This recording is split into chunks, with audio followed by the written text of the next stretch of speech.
Alright, I'm going to show you all how to properly remove a derm. I have got a corner kind of pulled up so it's a little easier for me. I usually get just the whole top, so you go top to bottom when you're removing these. And this is easier to do in the shower. I would recommend doing this with running water.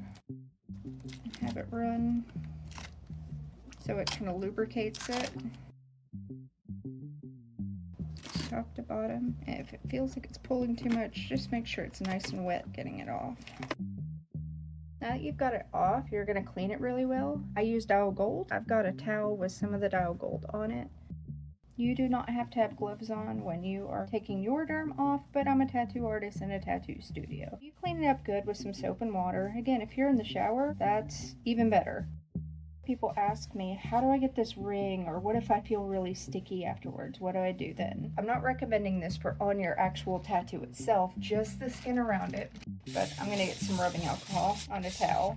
If you have some of those prep pads, they work a little bit better than this paper towel. I'll get that sticky off for you. And that's your fully healed tattoo after taking off a derm.